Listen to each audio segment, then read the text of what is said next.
عشاء کی نماز پڑھی، بات پھر نہ ہو سکی۔ حضور مسجد سے نکل کر جب اپنے کاشانہ اقدس کی طرف جانے لگے، اپنے گھر کی طرف جانے لگے، میں بھی پیچھے پیچھے حضور کے ہو گیا۔ کہتے ہیں فسامع صوتی، جب میں آقا کے پیچھے چلا تو حضور نے ابھی مڑ کے نہیں دیکھا کہ پیچھے کون آتا ہے، مڑ کے نہیں دیکھا۔ اگر فرمایا من ھذا، کون ہے، ابھی پیچھے مڑ کے نہیں دیکھا۔ آقا نے خود ہی جواب دے دیا حذیفہ تو میرے پیچھے حذیفہ ہے، مڑ کے دیکھا نہیں۔ حضور فرماتے ہیں جیسے میں آگے دیکھتا ہوں ایسے ہی میں محمد پیچھے بھی دیکھتا ہوں۔ تو آقا نے فرمایا کون ہے، حذیفہ ہے؟ کہتے ہیں نام یا رسول اللہ۔ آقا میں حذیفہ ہوں۔ آقا نے فرمایا ما حاجتک، حذیفہ تیری حاجت کیا ہے؟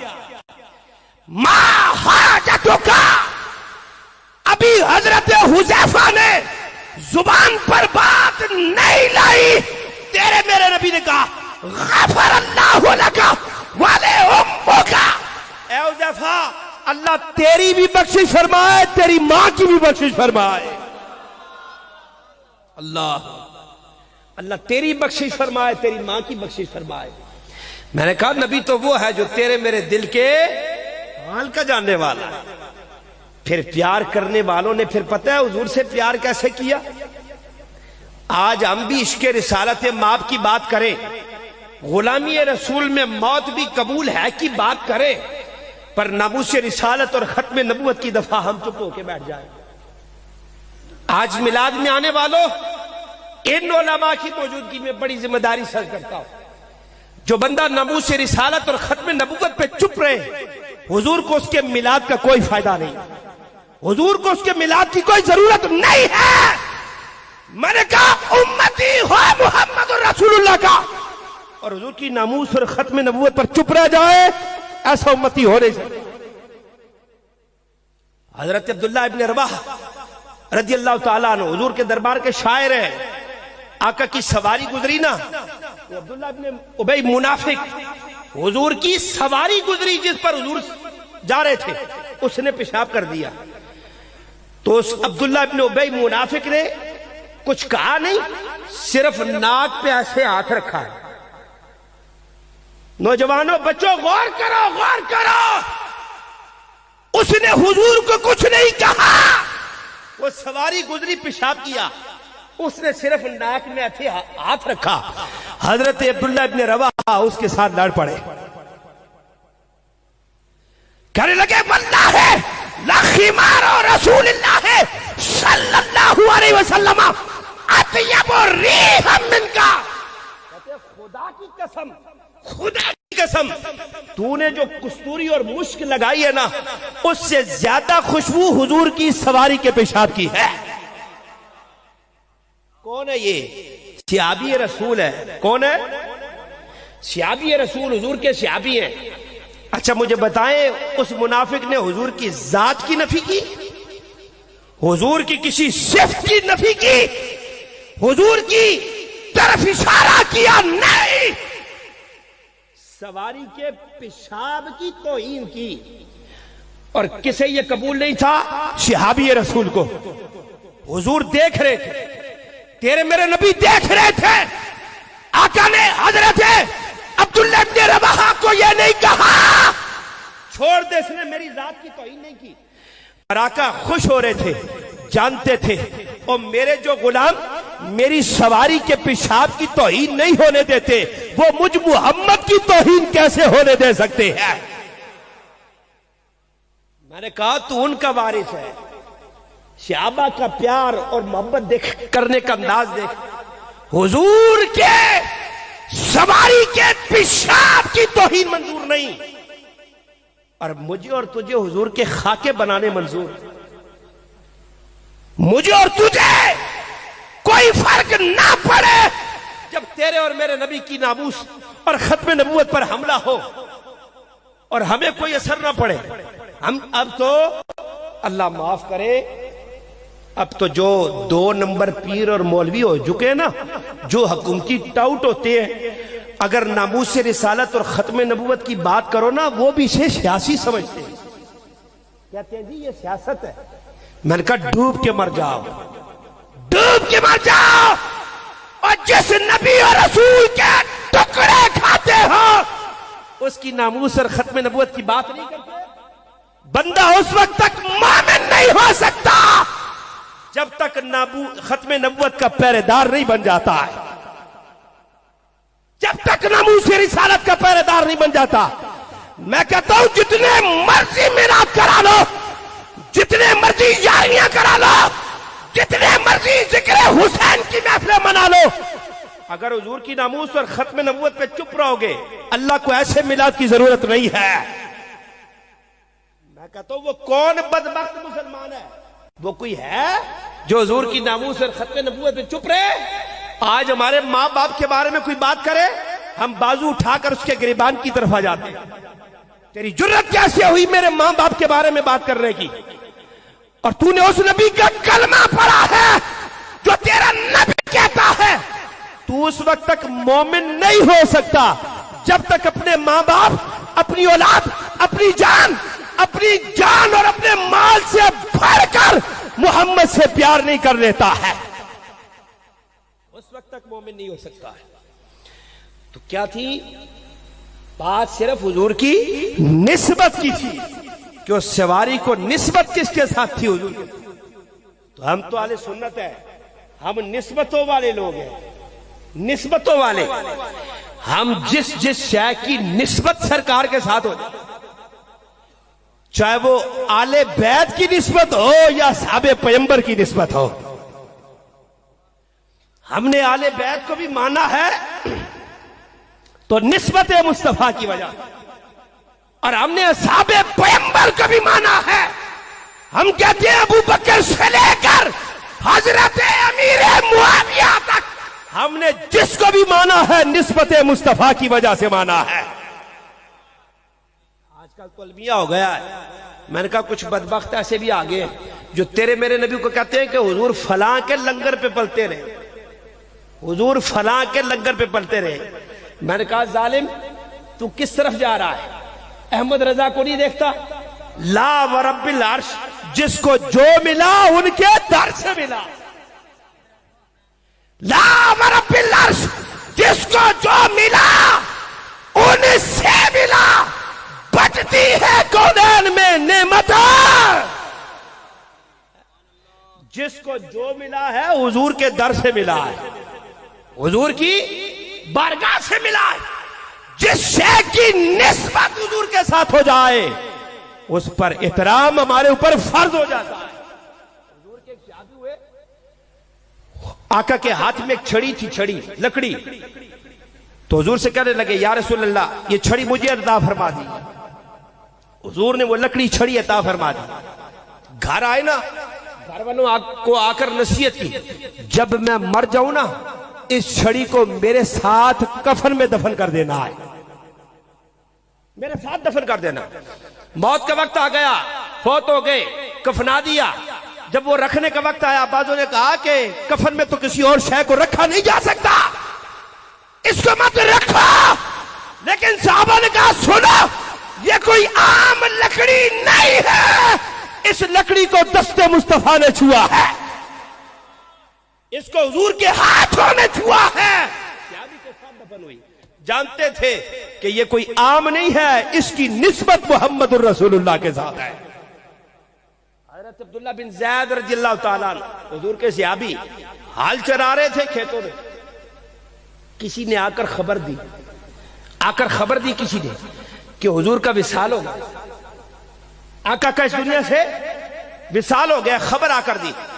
اسی وقت جانتے ہیں اللہ کی بارگاہ میں ہاتھ اٹھائے, دعا مانگ, اللہم زب بصری حتی لا ارا بعدی حبیبی محمد. الہی میری نظریں لے جا, میری بصارت لے جا, ان آنکھوں نے محمد کو دیکھا ہے, اب حضور کے بعد مجھے کسی کو دیکھنے کی جستجو باقی ہی نہیں ہے, میں کسی اور کو دیکھنا نہیں چاہتا. ایک نظر حضور کو دیکھ لیتا ہے نا پھر حضور کا ہو جاتا ہے. حضرت عائشہ صدیقہ رضی اللہ تعالی عنہا قرآن پاک کی تلاوت کر رہی ہیں, سورہ یوسف کی تلاوت کر رہی ہیں. حضور داخل ہوئے نا تو آقا سے کہنے لگی، حضور سے عرض کرنے لگی، یا رسول اللہ صلی اللہ علیہ وسلم، حضور حضرت یوسف اتنے حسین تھے، اتنے خوبصورت تھے، سورہ یوسف کی تلاوت کری تھی۔ تو آقا جب مسکرائے نا تو حضرت عائشہ حضور کے مسکراہٹ کو دیکھ کر بے ہوش ہو گئی، دیکھ کر بے ہوش ہو گئی۔ جب ہوش آیا آقا نے کہا، عائشہ حضرت یوسف حسین تھے، خوبصورت تھے، پر اللہ نے تیرے نبی پر 70,000 پردے ڈال کے بھیجا ہے۔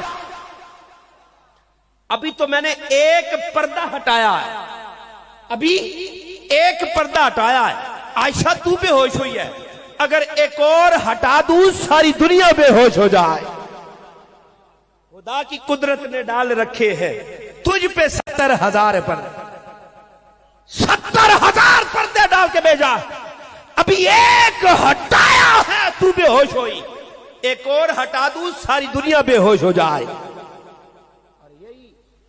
حضرت یوسف علیہ السلام کو دیکھ کر نا مصر کی عورتوں نے، آپ ان علماء سے سنتے ہیں، مصر کی عورتوں کے سامنے حضرت یوسف علیہ السلام کا چہرہ انور آیا، ان کے ہاتھوں میں سیب دیا گیا، سیب، اور ایک ہاتھ میں چھری تھی۔ تو وہ بے دھیانی میں حضرت یوسف کے چہرے کو دیکھا نا تو بے دھیانی میں سیب کاٹنے کے بجائے اپنی انگلیوں کو کاٹ لیا۔ ایسا ہی ہے نا، سنا نا آپ نے علماء سے، جان بوجھ کر نہیں، بے دہانی میں چہرہ یوسف کو دیکھتے ہوئے بے دہانی میں اپنی انگلیاں کاٹی ہے۔ وہ ذات یوسف ہے، ادھر ذات مصطفیٰ ہے۔ جب حضور کی باری آئی تو پھر کہنے والے نے کہا کہ حسن یوسف پہ کٹی مصر میں انگشت زنا سر کٹاتے ہیں تیرے نام پہ مردان عرب۔ حضرت یوسف کے حسن کو دیکھ کر بے دھیانی میں عورتوں نے انگلیاں کٹائی ہیں، پر اے محمد تیرے نام پر تو عرب کے لوگ اپنی گردنیں کٹا دیتے ہیں۔ کٹائی کہ نہیں کٹائی؟ ملک ممتاز حسین قادری نے، میں دور کی بات نہیں کرتا۔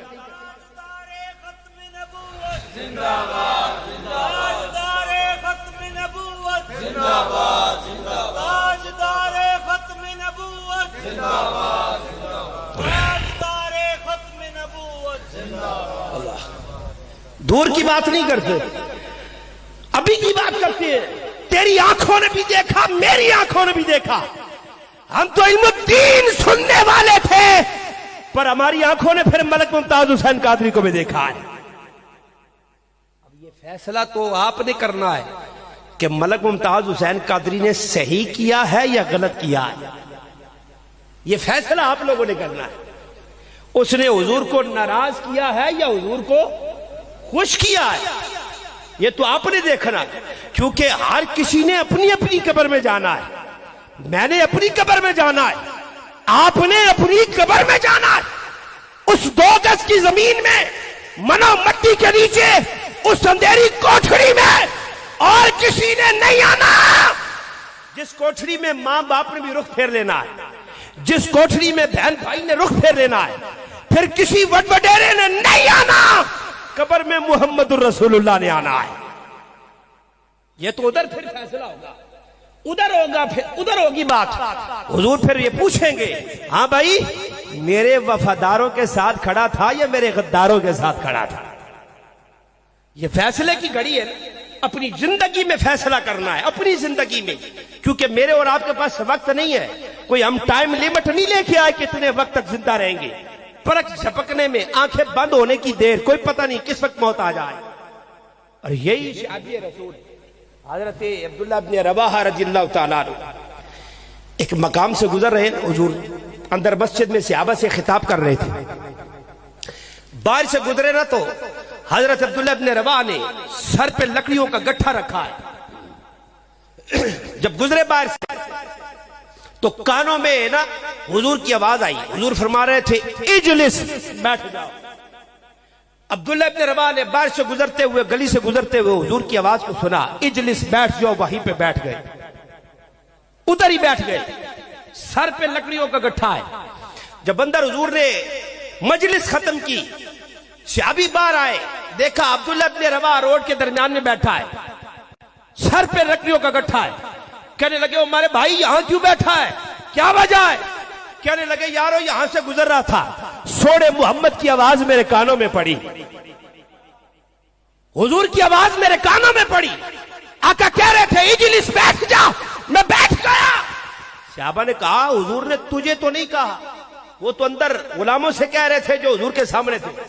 کہنے لگے بے شک میرے کانوں نے حضور کی آواز کو تو سنا ہے نا, محمد کی آواز کو سنا ہے, اس لیے میں بیٹھ گیا. انہوں نے کہا اچھا بیٹھنا ہی تھا تو یہ لکڑیوں کا اتنا وزن اٹھائے کیوں بیٹھا ہے, اس کو تو اتار کر سائڈ پہ رکھ دیتا. کہنے لگے ایک لمحے کے لیے دل میں خیال آیا, پر پھر سوچا اگر اس کو اتارتے ہوئے دیر ہو گئی اور اتارتے وقت مجھے موت آ گئی, قیامت کے دن اللہ نے پوچھ لیا اے عبداللہ ابن رواحہ میرے محمد کی آواز کو سنا, اس کا حکم پورے کرنے میں اتنی دیر کس وجہ سے لگا دی تھی؟ اگر لکڑیاں اتارتے اتارتے مجھے موت آ گئی تو حضور کے حکم پر عمل نہ ہو سکا تو رب کی بارگاہ میں کیا جواب دوں؟ میں نے کہا وہ صحابی ہو, اسے اس بات کا خیال ہو, اور تجھے مجھے نہ ہو کہ محمد عربی کو کیا جواب دے گی. آج ہم نے بڑا آسان بنا رکھا ہے اس کام کو, کیا جی بس ایک دو نعتیں سنیں گے, ہاتھ ہلائیں گے, ایسے کریں گے اور بس ہماری چھٹی ہوگی اور ہمارا فرض پورا ہو گیا. ایسے نہیں ہے. اگر نمازیں پڑھ پڑھ کے سجدے کر کر کے ماتھے پہ محرابی کیوں نہ بن جائے, ہر روز کعبے کا طواف ہی کیوں نہ کر لو, ہر روز زکات و صدقات ہی کیوں نہ دے لو, رمضان کے روزے ہی کیوں نہ رکھ لو, اور بیشک روز ہی کیوں نہ روزے رکھ لو, پر اگر حضور کی ناموس اور ختم نبوت کی پہرے داری نہ کی, اللہ کو ایسے سجدوں کی ضرورت نہیں ہے. نماز اچھی, روزہ اچھا, حج اچھا, زکات اچھی. شاعر کیا کہتا ہے, نماز اچھی, روزہ اچھا, حج اچھا, زکات اچھی, مگر باوجود اس کے میں مسلمان ہو نہیں سکتا کہ جب تک نہ کٹ مروں شاہ بطحا کی حرمت پر. خدا شاہد ہے کامل میرا ایمان ہو نہیں سکتا. یارو اس نبی اور رسول سے محبت کرتے ہو جو تیرے میرے دل کے حال کو بھی جانے, اور وہ نبی کہے اے میرے امتی لو تدخل شوکۃ فی رجل احدکم لوجدت علمها, امتی اگر تیرے پاؤں میں کانٹا بھی چبھتا ہے اس کی خبر بھی مجھے مدینے میں ہو جاتی ہے. تیرے پاؤں میں کانٹا چبھے, حضور کو خبر مدینے میں ہو جائے, اور تجھے حضور کے لیے کوئی احساس نہ ہو. یہ کون سی محبت ہے, یہ کون سا معیار ہے؟ ادھر تو مانتا ہے اس بات کو کہ اللہ کے نبی اور رسول پتھروں اور درختوں کے جاننے والے ہیں, تو جب محبت سے پکارتا ہے تو مدینے والا تیری پکار کو کیوں نہیں سنتا اور جانتا؟ حضور آقا, بس آخری حدیث مبارکہ عرض کرتا ہوں, حضور تاجدار کائنات بیٹھے ہوئے ہیں نا صحابہ کے جرمٹ میں, واعظ و نصیحت کر رہے ہیں. ایک بڑھیا دروازے پہ اور آ کر حضور کو اشارہ کرتی ہے, محمد ادھر آئیں میری بات سنیں. سمجھ رہے ہیں ذرا؟ آقا بیٹھے ہیں صحابہ کے جرمٹ میں, اور وہ بڑھیا دروازے پہ آئی, آ کر کہتی ہے محمد ادھر آئیں میری بات سنیں. اللہ اکبر. تو حضور نے نہیں کہا بھائی جاؤ اسے کہو بعد میں آئے, بعد میں آئے, ابھی کیا ہے میں درس دے رہا ہوں, میں واعظ و نصیحت کر رہا ہوں. آقا کو جب اس نے اشارہ کیا نا, حضور چھوڑ کر اس کے پاس چلے گئے. کافی دیر حضور کے ساتھ بات چیت کرتی تھی. آقا اس کی بات سنتے رہے, میرے تیرے نبی سنتے رہے بات. تو جب جانے لگی نا, کہنے لگی ہے محمد میں پھر آؤں گی آپ سے باتیں کروں. آقا نے یہ نہیں فرمایا ہاں بھائی رہنے دے, اب تو آئی اب نہ آنا. حضور نے فرمایا اچھا ٹھیک ہے آ جانا. تو جب واپس آئے نا پلٹ کے حضور, تو صحابہ کہنے لگے یا رسول اللہ اس بڑھیا کے ساتھ آقا اتنا آپ کا ٹائم اس نے ضائع کر دیا حضور, اور اتنی دھوپ میں آپ کھڑے رہے. آقا اسے تو مدینے میں کوئی منہ نہیں لگاتا, اسے مدینے میں کوئی پوچھتا نہیں، ایسے پھرتی رہتی ہے، اس لیے آپ کا وقت ضائع کر دیا۔ صحابہ نے جب یہ کہا، آقا نے جواب دیا، اور میرے غلاموں، اگر اسے کوئی منہ نہیں لگاتا، اگر میں محمد بھی منہ نہ لگاؤں تو اسے اور کون منہ لگائے گا؟ اگر میں بھی اسے نہ پوچھوں، اگر میں محمد اس کی دلجوئی نہ کروں تو مجھ محمد کے بغیر اس کی دلجوئی کرنے والا کون ہے؟ نبی تو سنتے ہیں، آقا سن کر دیکھیں نا، ہمارے میں جانتا نہیں ہوں، بتایا بیماری کی حالت میں بھی میلاد مصطفیٰ میں آئے، سرکار سے محبت، سرکار سے عشق، اور یہ تو محبت والوں کی بات ہے، جس کو جتنی جس سے محبت ہوتی ہے، جتنا جس کو جس سے پیار ہوتا ہے، کوئی ناموس رسالت اور ختم نبوت کے لیے نکلتا ہے، کوئی اپنے اقتدار کے لیے نکلتا ہے۔ یہ تو اپنی اپنی قسمت اور مقدر کی بات ہے کہ کوئی اقتدار کے لیے نکلے، کوئی ذات مصطفیٰ کے لیے نکلے، کوئی ذات مصطفیٰ کے لیے نکلے، کوئی کرسی چھڑ جانے کی وجہ سے نکلے۔